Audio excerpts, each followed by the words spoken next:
So, good day everyone. We are the group 14 to present the contextualization and adoption classroom management. So, it is prepared by Riza Abuhan, Josel Balaba, and Enrique Joy Sawitan. So, we will define first what is contextualization. So, contextualization, it is employing the items of language in meaningful and relevant context. So, this helps the learners to acquire new skills and knowledge. So, it is a resourcefulness and self-expressions are some of the skills that can be developed through art, practice, and creation. So contextualizing the art materials based on what is needed and available is part of the creative process. Art creative process. So the good in art is it is flexible, arbitrary, and spontaneous. So if the teacher can make the lesson more relevant to the student if they use everyday theme or materials that they can relate to. So like for example this one. So airplane using a plastic bottle and butterfly using a dried leaf and stone or painting or making canva using stone. So using with these materials or recycled materials, the students can relate to the topic or the art subject. So because even though without bond paper or color paper, any art materials, so we can create an art using plastic bottle, dried leaf, and stone. So, what is adoption? So, adoption is a change in teaching process, materials, assignments, or pupil products to assign pupil to achieve the expected learning outcomes. So, what is adapting tools and activities? So, as a teachers, we have to ensure the active participation of all students with or without special needs. Some of them need more support than others, whether it's physical, mental, behavior, or social emotional. So now, adapting tools for drawing and writing. So we have some tissue rule for stuck or weak grips. Weight pencils using metal hex nuts for stability and body awareness or proprioception, and plastic or ball for a large script, and pencil with lines attached to the wrist to ensure the pencil back to the center of the thumb and index finger. And we have triangular sponge for small hands and better grip.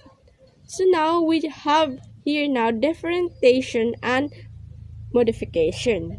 So art teachers are not creative in coming up with arts lesson, but in differentiating their activities as well. Our tasks and expectation can be modified into level 1, level 2, level 3 according to the difficulty. So, example lesson on watercolor beach painting. So we have here level 1. Top uses oil pastels to outline and create a barrier between the colors. We have here now level 2. Bottom use only a pencil for outline. So we have here now 3 levels of drawing profile. Level 1 is very simple. Circular shape for the head. Level 2, which has more curves. Level 3, which is anime-like illustration. So, we have here an example in teaching how to draw human figure. So, we have here level 1. Stencils are used where students trace the cut-out shape. Level 2. Students can copy the cut-out shape side by side as they draw. So we have here the last level, level 3, can draw independently and from memory. So that's all. Thank you. So, good day everyone. Now let's proceed. What is classroom management? Classroom management refers to the wide variety of skills and techniques that teachers use to keep students organized, orderly, focused, attentive, and thus academically productive during class. So, classroom management is very important because it directly affects your students' ability to learn and your ability to teach. It impacts a teacher's ability to be creative all the time in the classroom. And of course, the way they teach the students, it will also help them to enjoy and not to be bored in the class.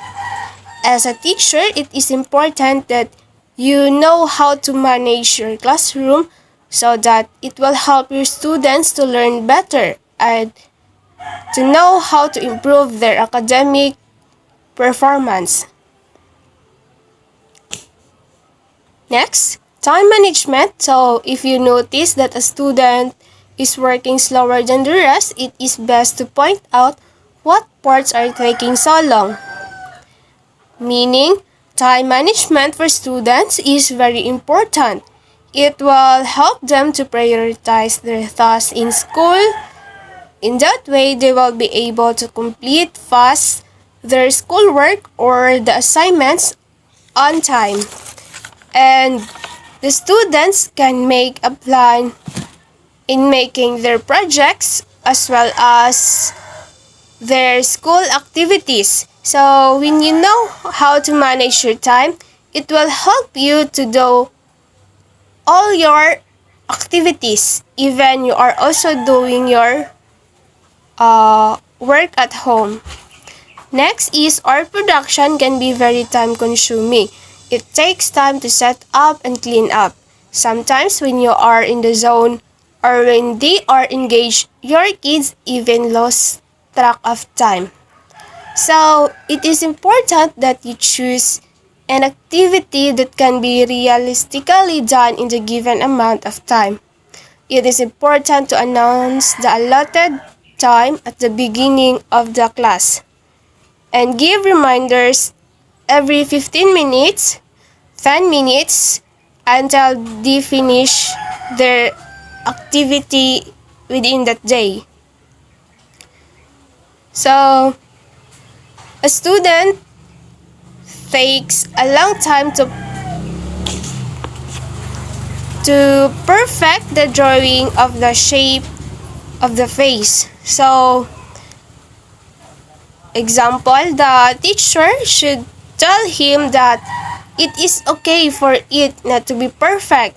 Next, as a teacher, you can help him find a way to make it perfect. Third one, if it is really taking so long, you can do it for him but only that specific part. So, as teachers, you have to identify students who are stuck in the process and address it as soon as possible. Let them realize that perfection is not the goal but completion with satisfactory outcome. Next is strategies in managing the classroom. So, managing students' expectations through visual schedule cards. Visual cards help students keep track of the process. So, students tend to get more engaged when they know what they are supposed to do next and when they know how much more they need to do. So, a visual symbol or a visual schedule provides a clear external structure for the school day. Although there are many activities that day, the children should follow visual schedule and it can provide them safety.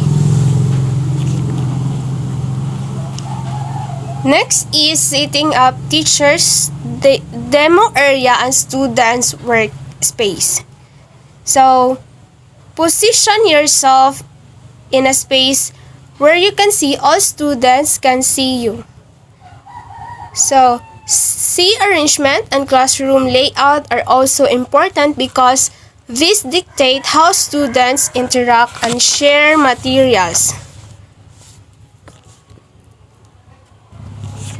So, example, we have demo table.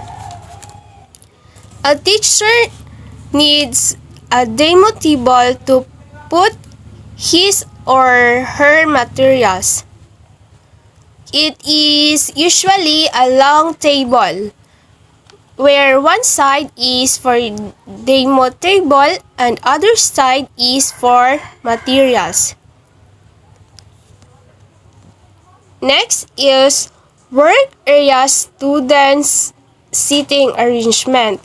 So students should have ample workspace. Ideally, long table that is waterproof should be used. So individual tables and chairs are also okay in the classroom. Next is station optional to make your art room more manageable. So you can lay out the room with designated areas, wash areas, drying area, materials area, and display area. So that's all. Thank you and God bless everyone.